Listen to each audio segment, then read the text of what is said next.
Assalamu alaikum. Welcome to a new series in Science and Islam. The title of this series is DNA and Design. There will be multiple lectures, inshallah, that will explore various aspects, but the main theme is that the more we understand about DNA, the more we can begin to feel confident that life was designed and did not arise accidentally or by chance. This, of course, is an age-old debate between theists and atheists, scientists on both sides. And the science of the last 50 years has really shed some amazing light and given some perspectives that I would like to share with you. And I believe that these perspectives make the design argument more and more plausible the more we learn, and the chance/randomness argument less and less plausible. Of course, my point of view is coming from the theistic world as a believing Muslim, and specifically trying to reflect what is espoused in verses 190 and 191 of Surah Al-Imran. أعوذ بالله من الشيطان الرجيم إن في خلق السماوات والأرض واختلاف الليل والنهار لآيات لأولي الألباب الذين يذكرون الله قياما وقعودا وعلى جنوبهم ويتفكرون في خلق السماوات والأرض ربنا ما خلقت هذا باطلا سبحانك فقنا عذاب النار. And basically what these verses are saying is that in the creation of the heavens and the earth and the alternation of night and day, there are indeed signs for those endowed with insight. So that within the physical world, one can look for signs to infer God's creative activity. And who are those who are endowed with insight? They are those who remember God when they stand, when they sit, when they lie down, and they reflect on the creation of the heavens and the earth. Our Lord, thou hast not created this without meaning and purpose. Glory to thee. Keep us safe from the suffering of the fire. And I believe that the more we learn about DNA, the more we begin to understand and sense the statement that thou hast not created this without meaning and purpose. That is, of course, the opposite of randomness and chance. And we need to begin by framing the debate. We need to understand that I would venture to say most scientists at this point would somehow echo the sentiment expressed by the well-known atheist biologist Richard Dawkins of Oxford University. And you have the quote here. So powerful is the illusion of design, it took humanity until the mid-19th century to realize that it is an illusion. In 1859, Charles Darwin announced one of the greatest ideas ever to occur to a human mind, cumulative evolution by natural selection.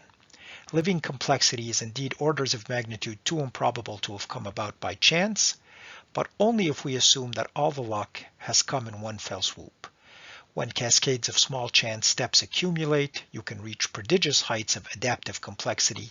That cumulative buildup is evolution. Its guiding force is natural selection. And this is predominantly what is taught in schools, and this is predominantly what has filtered to the public. And indeed, as Khan Academy says, that nothing in contemporary science has proved more challenging to religious believers than evolutionary biology. Now, my point with this lecture series is that, as always, what is taught in school and what is reflected in the popular media is probably a few decades behind the cutting edge. And the cutting edge of science, I believe, has begun to shed a different light on this debate, making the design argument more and more plausible. And in this series, although the discovery of DNA itself is a fascinating story, how initially in the 1940s scientists thought that hereditary information was passed through proteins, not through DNA, how Richard Avery in the 1940s discovered DNA as a structure responsible for passing hereditary information in bacteria, but that still did not change the minds of many scientists. How the race to then unlock the structure of DNA began in earnest with Linus Pauling of Caltech, the world's leading physical chemist at that time, closing in on the structure, and then how Watson and Crick beat him out in early 1953 and published the double helix structure of DNA, and so forth. It's a terribly fascinating story, but it is really a sidetrack. And I just wanted to mention some glimpses of it. But we will not be focusing on the history, but we will rather be focusing, inshallah, on the structure of DNA, the role of DNA in the cell, and discoveries of the last few decades which really make it less and less plausible that DNA, which directs all genetic information, all protein synthesis, etc., was something that arose by chance. And I would like to end this introduction by noting that there are now scientists who are proponents of intelligent design and who are basically making the point that distinguishing design from chance is something that we as humans do all the time. We can sometimes do it scientifically, and we sometimes do it casually, informally, even unconsciously. And one of those scientists, an American mathematician named William Dembski, has tried to formalize this process in a book called The Design Inference, where he tries to find the mathematical underpinnings of how is it that we eliminate chance and determine that something is indeed designed. For those interested, it's a very interesting book. It has received a mixed reception, but that is, I believe, to some extent because the scientific community is biased against the notion of intelligent design. But for those interested and with some mathematical background, you may want to find this book and go through it. However, the point I'm making is that science has begun to develop tools and methodologies to distinguish chance from design and to formalize the process that you and I do unconsciously every day. And what do I mean by that? I mean, for example, if you visit Mount Rushmore and you see the faces of the presidents carved in the rock, we all automatically understand without having to go through a deductive process that this is something that was designed. We know that earth and wind and rain and sand and water can erode rocks and make them into interesting shapes, but nobody really entertains the possibility that the faces of the presidents on Mount Rushmore occurred by chance from weathering of the mountain face.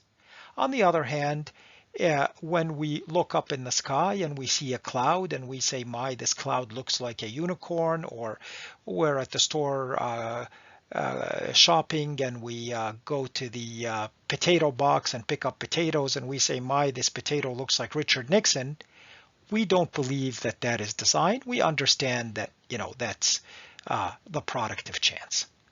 And so the design versus chance debate is a very significant one, and we as Muslims tend to take it purely from theological grounds, and by and large, we have not engaged on scientific grounds. And this lecture series, inshallah, hopes to be a contribution in the arena of challenging the chance randomness argument on scientific grounds, and I have made clear already my own religious assumptions and background, so that it is, full disclosure. Join us for the next lecture, where we will begin actually now talking about science. Thank you and God bless. Assalamu alaikum.